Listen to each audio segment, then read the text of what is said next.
first thing I would want to do, since this is probably one of the top 2 or 3 biggest issues of our day right now, is I would love to have an overnight retreat somewhere nearby where we identify maybe 25 key people in District 11 who have some relationship to this issue.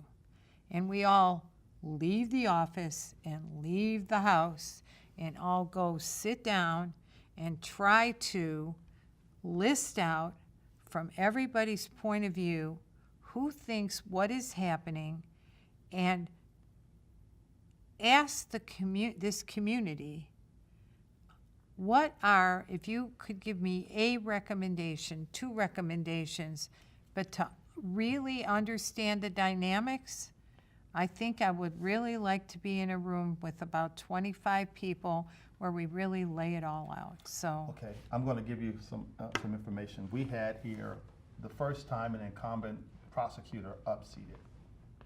We had in Cuyahoga County, and Tim McGinty and Mr. O'Malley took over. But we do know that it's an improvement because of the mandates that were signed that he would be implementing and getting done. okay, so he committed to the mandates. He committed to the So we mandate. know that he has got a vision that is going in our direction. That is correct. Great. And I love the fact you said our direction. Okay. Because as a county, we're dealing with this from every culture. And that's going to be also your job over the district. You're not just going to deal with Black Votes Matters. You're going to deal with Correct. every other Right, culture. So right. you're going to have discernment and a good calm about yourself and temperament and conscious understanding that you're going to have as best possible a balanced field where everybody is getting treated fairly. That's critical. Right now we know that it's not. So when the mandate came, the reason that we found that out because there was a disparagement in those numbers. And I was talking behind the camera earlier, those numbers were fudged. So it showed that it was being some progress was being done. But then when we came back to understanding what the real numbers were, we found out it was the disparagement. Certain groups of people were being reduced, but the others were actually being increased. So it looked like the numbers were sliding down in scale, but they actually were not for another category, which was more of the Black community. Mm-hmm. So in order to fix this, because this is happening systemic all abroad, we now see this happening in Chicago. We have now seen the federal government come in, the FBI, and oversaw the situation in Cleveland from Tamir Rice and just other people abroad within the state, other cities, whether it be Baltimore, etc. How would you, because District 11 includes everybody, Mm-hmm. how would you handle a situation like that publicly? Because we've heard mayors even say that that was racist, the behavior of the officers. But then we don't see anything happening to the officers that even the mayor or the attorney general is saying that, hey, this is wrong. But when the trial comes to fruition, there's nothing done. Mm-hmm. So how do we deal with this in the society like we're dealing with? Because to our community, to the Black community, this is really painful. It's a pain that is really deep now. Right. So how do we deal with this? Let's say you got into office, because right now, as I said originally, the candidate that is there now in Congress is a Black woman. Mm-hmm. You're a white female. Mm-hmm. How does Black Votes Matters justify that with that kind of pain in your eyes? Okay, well, what I do should not have anything to do with what she is or isn't doing, but she's silent on everything, okay? So silence is loud. You just said Okay. something. Silence hold on, is loud. Hold on, that's critical what you just now said, because that to me is the core of why I engaged you, because you didn't seem to be silent. And from the great Dick Gregory, who just now gave a great speech, he said this. He said, the slave master always wants the slave to be quiet or silent. It makes the slave master feel better. Right. And what you're telling me is that the silence that we're getting from the person that's already in the chair is pretty much enhancing what Mr. Gregory said. Okay, so this is what I will continue to say to you. I don't feel that I have enough complete knowledge to say to you today, this is exactly what I will do. What I'm saying to you is, I'm not quiet. I see it as an emergency. It's a high priority.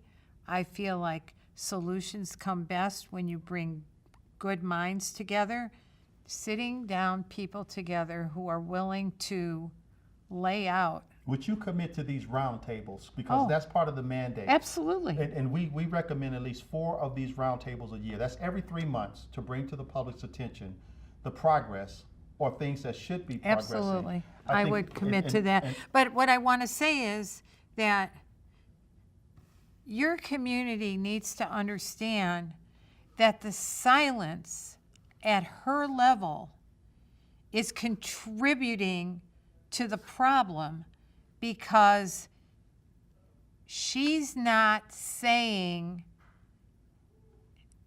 I think this is really important, and although I am a congressperson, I'm supposed to serve in DC. What goes on in the communities needs to be dealt by the local, regional people. That's not my vision. My vision is not to mix in, but to participate in.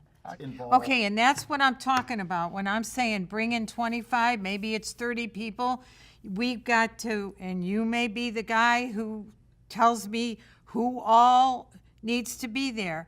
But it's very fine to have individual conversations, but if we're going to really have a vision and policies and procedures on how things are going to come down, what this really comes down to is moments in time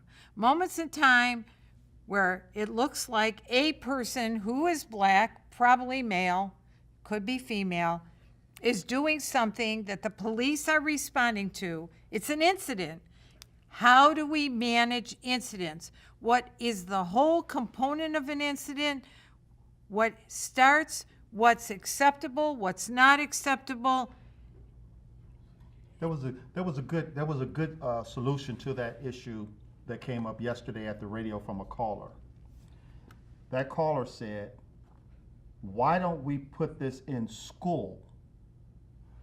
Every police department has what they call those little flyers or those little hand grips, how you're supposed to respond when any police officer, no matter where you are. Exactly. But we also have to have, on the other side, for the police officers, you got to have the Balance. baseline and the balance for all the I can components see of you're it. passionate about that, and that's a beautiful thing. But what I want to focus on from Black Votes Matters is preventive maintenance, not after it occurs, not corrective surgery. So for me, preventing it, I rather tell my sons or my daughters, because we know that blacks have to talk to their children a little differently than whites. So in order to do that and to me fix the problem, that caller yesterday said that card needs to be implemented in the public school system, not just in the home at the table such as you and I are doing. Okay, I agree with How that. can we, do you think that that can be done? And if so, Yes. how would we go about it? Because that to me All right, would but be that's first the line of defense. Okay, but that's the outcome of 25 people being in a room together for 2 days and having a list of, we're going to talk about this, we're going to talk about this. We get the best facilitators to run these kinds of meetings, but what we need to do is really get, like you got input from this caller, and maybe we have 5 people from the community be part of this 25 or 30 people where they're not in the police or in the union or, in the courts or whatever, just people who think about their neighborhoods, I don't know who even all of us need to be, but I absolutely believe when we all walk out of that room after 2 days and we all sign on the dotted line and say, we're going to have a card, and this is how we're going to inform youth, and this is where the card is going to be. And these are the procedures that police are and are not allowed to do. There needs to be education and restraint on both ends.